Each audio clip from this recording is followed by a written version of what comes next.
저는 오늘 가시라고 쓰고 은혜라고 읽다라는 이 제목으로 함께 하나님 말씀을 전하겠습니다. 사랑하는 여러분, 특별 새벽기도회가 이제 중반을 지나가고 있습니다. 매일 이른 새벽마다 새벽을 깨우면서 또 각자의 자리에서 여러분들 어떤 기도 제목을 가지고 하나님께 기도하고 계십니까? 어떤 분들은 간절하게 이 질병의 치료를 위해서 기도하고 계신 분들이 계실 것이고, 또 어떤 분들은 자녀를 위해서, 또 어떤 분들은 간절한 마음의 소원과 문제 해결을 두고 그렇게 각자의 자리에서 새벽마다 기도하고 계실 것입니다. 그리고 우리 모두는 하나님께서 그런 우리의 기도를 들어주시기를 기대하고 기다리고 있습니다. 그런데 여러분, 기도를 하다 보면 이런 마음이 들 때가 종종 있습니다.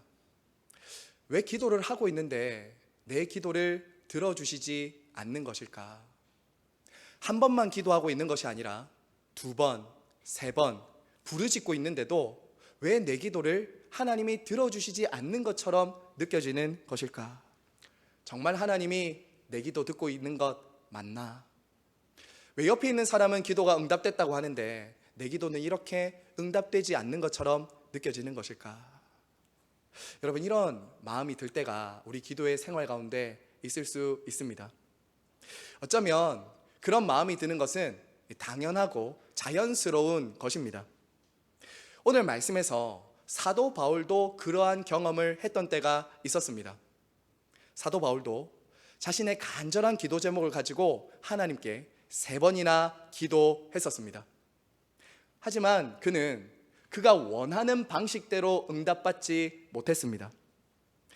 여러분, 왜 하나님께서는 사도에게 또 우리들에게 그러한 경험을 경험하도록 하시는 것일까요?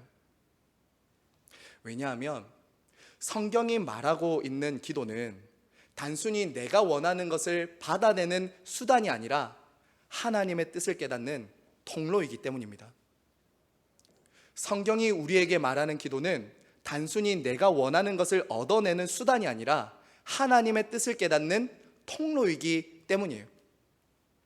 그래서 하나님은 때로는 우리가 원하는 방식대로 응답하지 않으시는 그런 때들을 우리에게 허락하시는 것이죠.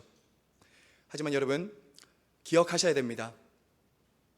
하나님은 당장 그 문제를 없애주는 대신에 그러한 과정과 그러한 시간을 통해서 하나님의 뜻을 더욱더 우리에게 발견하게 하심으로 더 깊은 하나님과의 관계 안으로 우리를 인도하고 계시다라는 거죠. 자, 여러분, 오늘 말씀 먼저 보시면요, 사도 바울은 이 자신이 경험했던 너무나도 신비하고 특별한 체험을 말하고 있습니다. 2절에 한번 보실까요? 2절에 보시면 바울은 14년 전에 셋째 하늘에 이끌려 올라갔다라는 이런 경험을 말하고 있습니다. 여러분, 그는 이때 너무나도 놀라운 체험을 하게 됩니다.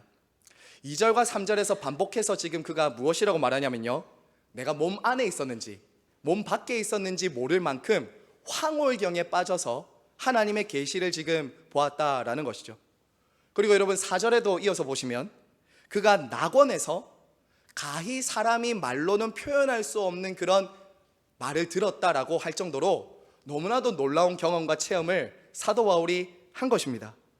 여러분, 어떨까요? 이런 경험을 하면 너무나도 놀랍고 우리의 믿음이 참 도움이 되지 않았겠습니까? 성도 여러분, 흔히 많은 사람들은 이런 체험이나 신비로운 경험을 하면 어떻게 하지요? 자랑하고 싶어 합니다. 이런 이야기들을 종종 하고 싶어 하는 거죠.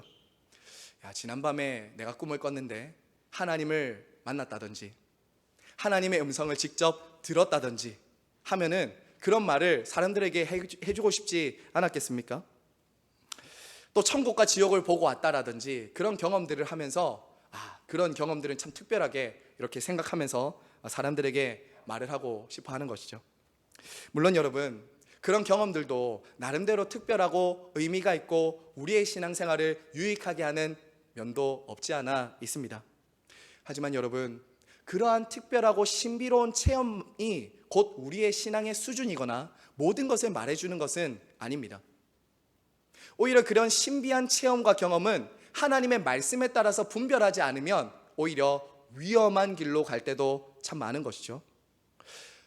사실 여러분, 당시 거짓 사도들, 이 고린도 후서는 거짓 사도들을 이렇게 변론하면서 대항하면서 사도 바울이 지금 자신의 사도성을 증명하고 있는 말씀이거든요.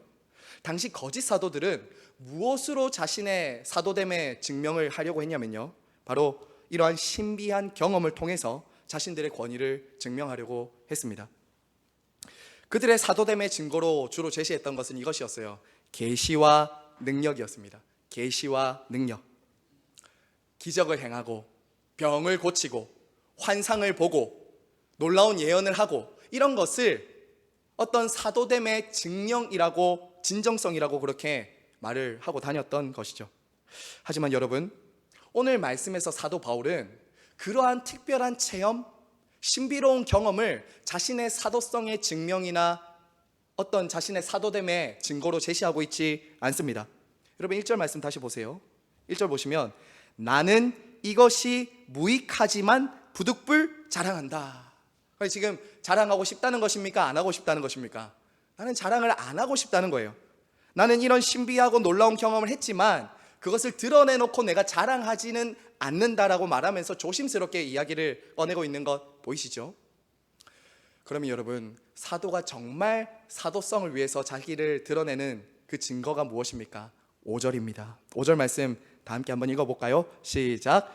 내가 이런 사람을 위하여 자랑하겠으나 나를 위하여는 약한 것들 외에 자랑하지 아니하리라. 자, 사랑하는 여러분, 바울은 지금 자신의 약함을 자랑하고 있습니다. 왜 사도 바울이 지금 자신의 약함을 자랑하고 있는 것일까요? 왜냐하면 그는 자신의 약함과 가시 속에 담긴 하나님의 뜻을 발견했기 때문입니다. 여러분, 다시 말씀드립니다. 어떻게 사도 바울이 자신의 약함과 가시를 자랑하게 되었는가? 그것은 그 가시와 약함 속에 담긴 하나님의 뜻을 발견했기 때문이에요. 여러분 7절 말씀 한번 더 읽겠습니다. 7절입니다. 시작. 여러 계시를 받은 것이 지극히 크므로 너무 자만하지 않게 하시려고 내 육체의 가시 곧 사탄의 사자를 주셨으니 이는 나를 쳐서 너무 자만하지 않게 하려 하심이라. 성도 여러분, 하나님은 사도 바울에게 계시와 또 놀라운 경험과 함께 가시도 주셨습니다. 가시. 여러분, 여기서 사도에게 하나님께서 가시를 주셨다고 말하는데 이 가시는 무엇일까요? 이 가시는 원어로 보면 잔잔한 가시를 말하는 것이 아닙니다. 이 가시는 어떤 가시냐면요, 헬라어로 이 가시는 뾰족한 막대기나 움직이지 못하도록 하는 말뚝을 의미해요. 말뚝 있죠. 그러니까 사도 바울을 계속해서 찌르고 괴롭히면서 움직이지 못하도록 박아두는 어떤 그런 말뚝 같은 가시가 사도 바울에게 있었다라는 거예요. 사도 바울의 이 가시를 가리켜서 학자들은 도대체 이 가시가 뭐였을까? 사도 바울을 괴롭히는 가시가 뭐였을까? 상당히 이런 다양한 의견들을 제시했었습니다. 어떤 학자들은 이 사도 바울은 아마 심각한 안질이 있었을 것이다 라고 이렇게 추측을 하기도 하고요. 또 어떤 사람들은 그에게 간질이 있었을 것이다, 아니면 심각한 두통이 있었을 것이다, 아니면 그는 말더듬이로 심한 말더듬이었을 것이다, 이렇게 이 가시를 추측하기도 합니다. 그 외에도 이 가시를 가리켜서 이렇게 주장을 하기도 해요.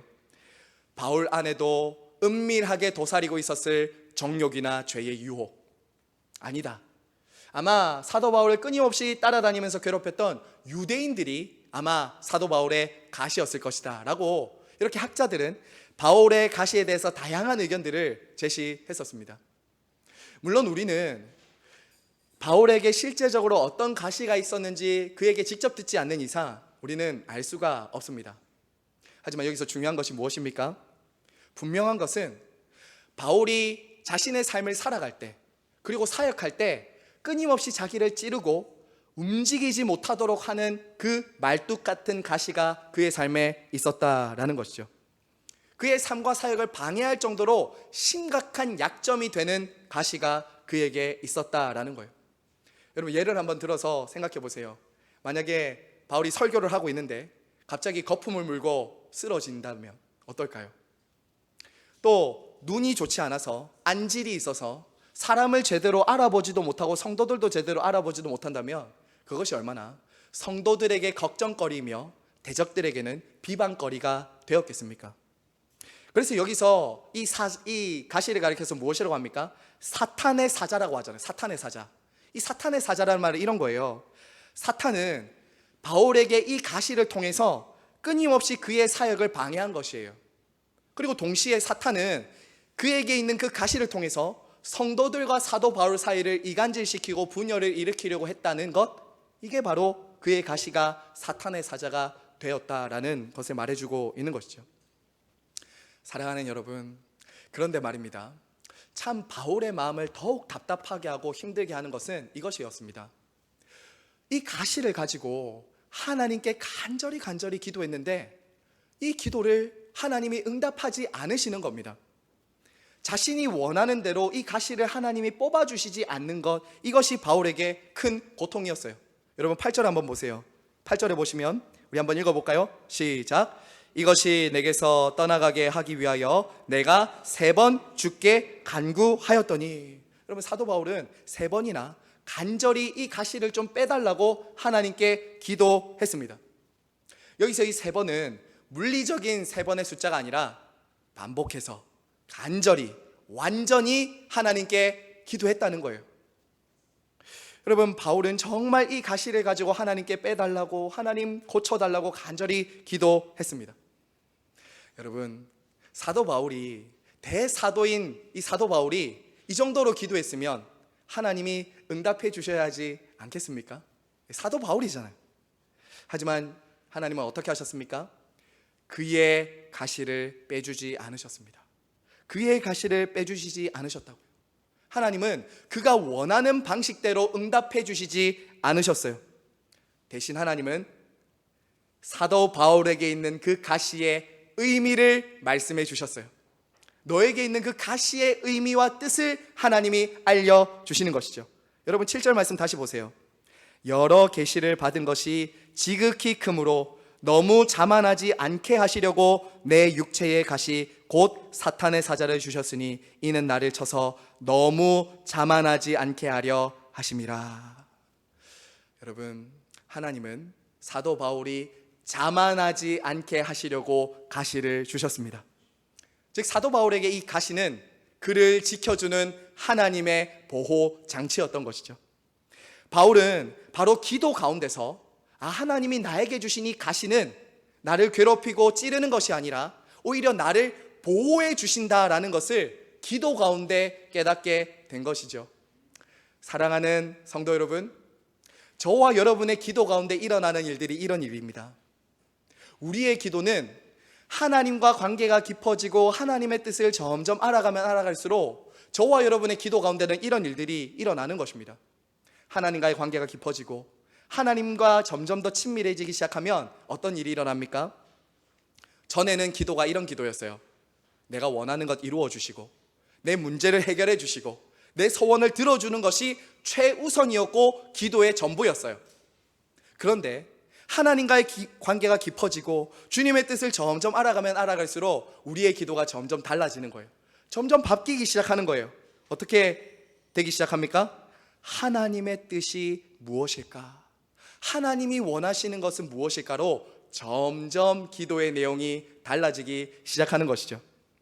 이것이 종교의 기도와 기독교의 기도가 다른 거예요. 여러분 종교의 기도는 어떤 기도입니까? 종교의 기도는 내가 원하는 뜻과 소원을 신에게 관철시키는 기도입니다. 내가 원하고 소원하는 것을 신에게 달래고 얼루어서 받아내는 것이 종교의 기도예요. 하지만 우리 기독교의 기도, 성경이 말하는 기도는 우리의 뜻을 하나님께 관철시키는 것이 아니라 하나님의 뜻과 하나님의 소원이 우리에게 이루어지게 해 주시옵소서라고 나아가는 것이 기도다라는 것이죠. 사랑하는 성도 여러분, 혹시 저와 여러분 가운데 지금 정말 오랫동안 간절히 여러 번 기도하고 있는데 응답되지 않는 그런 가시 같은 문제가 있으십니까? 하나님 이것 좀 빼주세요. 하나님 이것 좀 가져가 주세요. 하나님 언제까지입니까? 저 너무 아프고 힘듭니다 라고 하시는 그런 기도 제목 혹시 있으십니까? 여러분, 오늘 이 바울의 기도를 보면서 저희는 그 기도만 드릴 것이 아니라 이 기도의 자리로 나아가면 좋겠어요. 하나님, 이 가시가 있는데 하나님의 뜻은 무엇입니까? 하나님의 뜻을 저에게 좀 가르쳐 주십시오. 이 가시를 통해서 하나님이 저에게 말씀하시고 가르쳐 주시는 것은 무엇입니까? 라고 하나님의 뜻을 구하는 자리로 나아가는 저와 여러분 모두가 되시길 간절히 바라고 소망합니다. 자, 여러분, 그럼 두 번째로요, 오늘 말씀에서 하나님이 왜 사도 바울에게 가시를 주셨다라고 말하고 있습니까? 자, 7절에 다시 보세요. 7절에 보시면 두 번이나 반복해서 나오는 것이 무엇입니까? 자만하지 않게 하시려고. 하나님이 바울에게 주신 그 가시는 자만하지 않게 하는 가시였습니다. 여러분, 이 자만하다라는 이 단어의 뜻은 일어나다, 자신을 높이다, 기뻐하다라는 단어예요. 신약 성경에서 딱 이 단어가 두 번만 나옵니다. 딱 두 번만 나오는데요, 모두 어떤 단어이냐면 하나님을 대적해서 스스로 하나님의 자리에 올라가서 사람들로부터 숭배를 받을 때 쓰는 단어가 이 단어예요. 자만하다라는 단어예요. 사랑하는 여러분, 즉 바울은 자신이 받은 놀라운 계시와 그 경험과 능력으로 인해서 스스로 일어나서 자신을 높이고 하나님의 자리에 있을 수 있는 위험이 있었던 것이죠. 사랑하는 여러분, 한번 생각해 보세요. 사도 바울만큼 교회사에 있어서 탁월한 영성과 사역을 했던 사람이 누가 있었겠습니까? 사도 바울만큼 엄청난 영성과 탁월한 은사를 가졌던 사람이 우리 중에 누가 있었겠어요? 하지만 그것은 그의 장점이면서 동시에 그에게 위험 요소였던 것이죠. 그가 가진 위험이라고 할 수 있어요. 그가 받은 놀라운 계시와 탁월함 때문에 사람들은 누구를 높일 위험에 있었겠습니까? 하나님이 아니라 바울을 높이는 그런 위험한 상황에 빠질 수 있었던 것이죠. 그가 가진 탁월함 때문에 사람들은 하나님을 높이지 않고 사도 바울을 축혀 세우고 높이고 숭배할 수 있었던 것입니다. 하나님이 드러나고 하나님이 영광 받으셔야 되는데 사도 바울이 높임을 받는 그런 위험이 있었던 것이죠. 그가 의도하든 의도하지 않았든 그가 가지고 있었던 놀라운 체험과 경험과 계시는 하나님의 영광을 가로챌 수 있는 위험이 있었다라는 거예요. 성도 여러분, 그래서 하나님은 이 가시를 통해서 그가 어떻게 하지 않도록 하는 겁니까? 자만하지 않도록, 스스로 높이지 않도록 박아두신 것이죠. 딱 박아두신 거예요. 가시를 통해서 그를 살짝 찌그러뜨려 놓으신 후에 누구도 그 찌그러진 우상에는 관심이나 높임을 하지 못하도록 하나님은 그렇게 사도 바울을 살짝 찌그러뜨리시고 바닥에 박아 두신 것이죠. 그래서 사도 바울이 교만하지 않도록 하셨다라는 것입니다. 그래서 사도 바울은 이 가시를 통해서 어떻게 했을까요? 자기를 의지하지 않고 사람들의 평가나 인정과 칭찬에 연연하지 않고 하나님만을 딱 의지하고 하나님의 일을 감당할 수 있었던 것이죠. 이것이 바로 가시를 빼달라고 했던 사도 바울에 대한 하나님의 응답이었어요. 하나님은 내 은혜가 내게 족하다라고 하신 그 이유가 여기에 있는 거예요. 여러분, 여기서 중요한 것은 이것입니다. 사도 바울은 주님으로부터 받은 이 계시에 대한 의미, 그 뜻을 발견한 이후에 이 가시에 대한 의미가 180도 달라지게 된다는 거예요. 그전에는 가시가 무엇이었습니까? 없어져야 될 가시였어요. 그전에는 나를 괴롭히던 가시였어요. 그전에는 나를 그냥 고통스럽게 하고 힘들게 하는 가시였어요.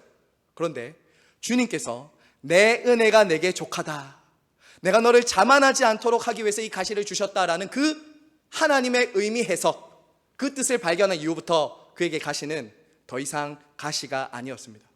그것은 하나님의 은혜였어요. 정말 하나님의 은혜를 의지하고 붙잡도록 하는 은혜였다라는 것이죠.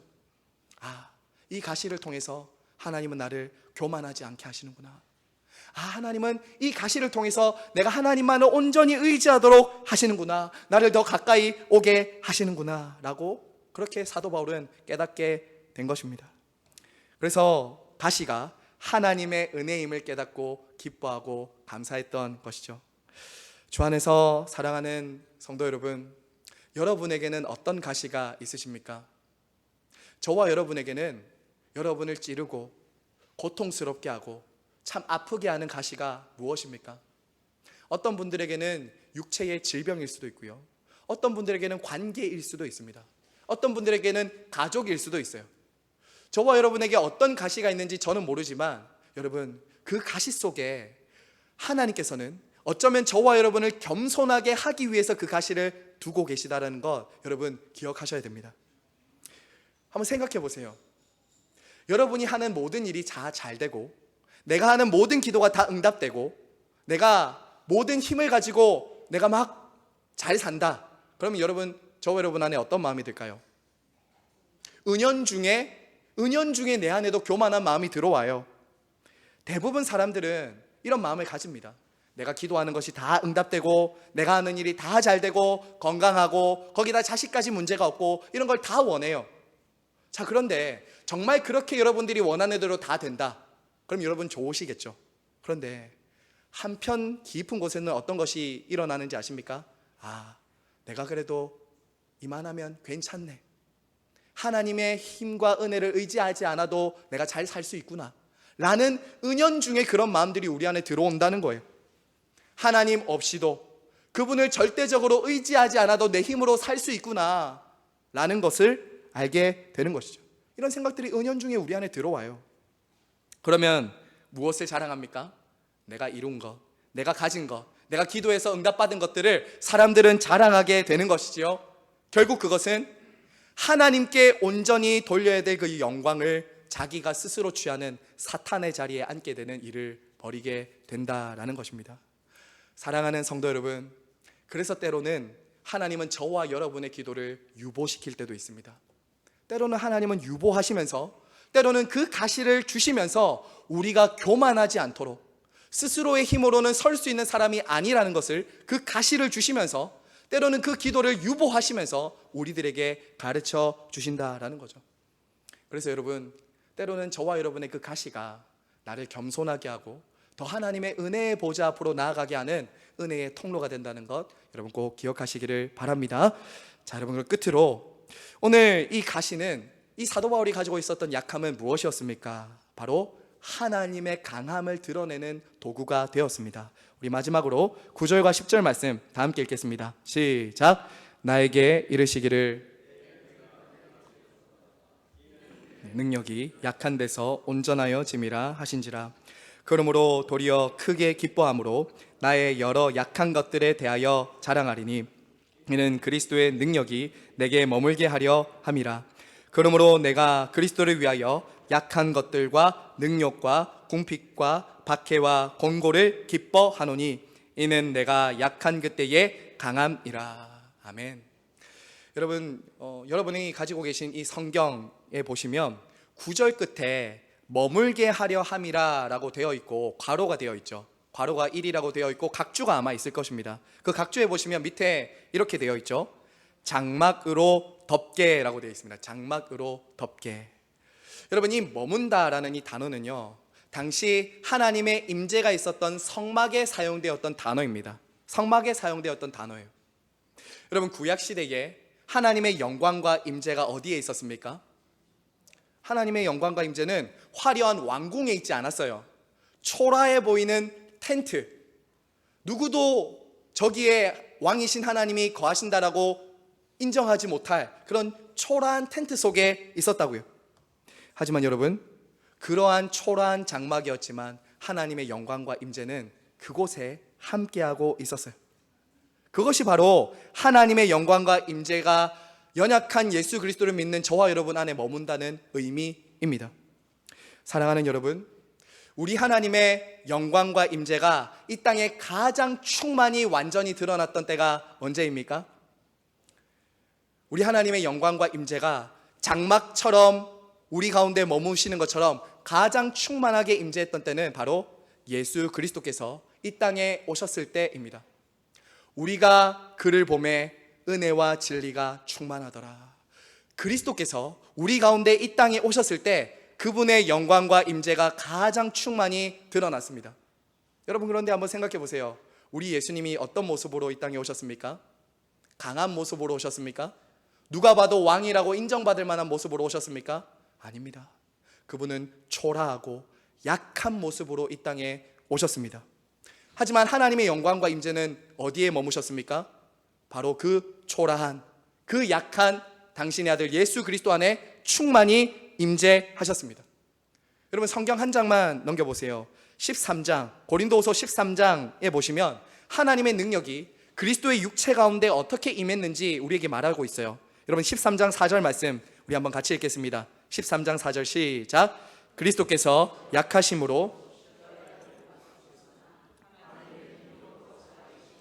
우리도 그 안에서 약하나 너희에게 대하여 하나님의 능력으로 그와 함께 살리라. 아멘. 여러분 예수 그리스도는 약하심으로 십자가에 못 박히셨습니다. 하지만 예수 그리스도는 지금도 하나님의 능력으로 살아 계십니다. 그리스도는 약한 분으로서 십자가에 못 박혀서 죽으셨지만 그분은 하나님의 능력으로 부활하셨고 지금도 부활 승천하셔서 하나님의 능력을 나타내고 계십니다. 그 그리스도께서 바울의 강함이 되셨으며 우리의 강함이 되십니다. 하나님은 복음을 통해서 강한 자들을 부끄럽게 하시고 약한 자들을 통해서 하나님의 강하심을 드러냅니다. 이것이 기독교의 복음이에요. 이것이 복음이 가진 능력입니다.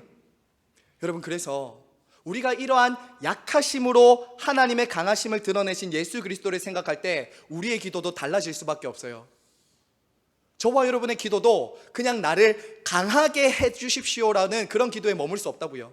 나를 강하게 만들어 주십시오라는 그 기도 속에 머물러 있을 수 없어요. 우리의 기도는 어디로 나아가야 됩니까? 나는 비록 약하지만 나의 약함을 통해 그리스도의 강함이 드러나게 해주십시오라는 그 기도의 자리까지 나아가야 되는 것이죠. 내가 강해지는 것이 아니라 그분이 나를 통해 강해지는 방식으로 나는 약하지만 그분이 드러나도록 기도해야 된다라는 거예요. 여러분 그러한 본을 가장 잘 보여주신 분이 우리 예수님이세요. 그러한 기도의 본을 약하신 분으로서 하나님의 뜻과 하나님의 강하심을 구한 분이 우리 예수님이세요. 한번 생각해 보세요. 우리 예수님이 겟세마네 동산에서 피땀 흘려서 하나님 앞에 간절히 기도했습니다. 여러분 그때 우리 주님 어떤 기도 하셨습니까? 자신의 뜻을 이루어 달라고 기도했나요? 그렇지 않았습니다. 우리 주님은 겟세마네 동산에서 아버지여 나의 원대로 마옵시고 아버지의 뜻대로 하옵소서라는 그 기도의 자리로 나아간 것이죠. 여러분 한번 들어보세요. 내 아버지여 만일 할만하시거든 이 잔을 내게서 지나가게 하옵소서. 그러나 나의 원대로 마옵시고 아버지의 원대로 하옵소서. 사랑하는 여러분, 주님의 기도는 당장 내 고통을 없애달라는 그 기도가 아니라 그 기도에 머물러 있지 않으시고 하나님의 뜻을 받아들이는 기도까지 나아가셨어요. 그리고 그 기도의 끝은 어디로 나아가셨습니까? 십자가의 순종이었어요. 십자가의 순종의 자리로 나아갔다고요. 우리 주님이 저와 여러분을 구원하시기 위해서 이 땅에 가장 큰 가시를 박히셨어요. 약하디 약한 저와 여러분을 구원하시기 위해서 이 땅에 가장 약하신 분으로 이 땅에 오셨다고요. 그리고 우리를 위해서 그분은 십자가에 달리셨어요. 인간적으로 보면 십자가는 무력의 상징이며 약함의 상징이며 그분의 십자가는 철저히 실패한 것처럼 보이는 십자가였어요. 하지만 사랑하는 여러분, 바로 그 십자가에 달리신 연약한 그리스도가 하나님의 능력이었어요. 하나님의 강함이었다고요. 우리를 구원하는 하나님의 능력이 약하게 십자가에 달려 죽으시는 그리스도 안에 나타나게 된 것이죠. 사랑하는 여러분, 모든 사람을 고치고 모든 사람을 구원하고 모든 사람을 살려내는 능력이 바로 약한 십자가를 통해서 나타났다는 거예요. 그래서 십자가는 하나님의 능력이며 강함이 되었던 것입니다.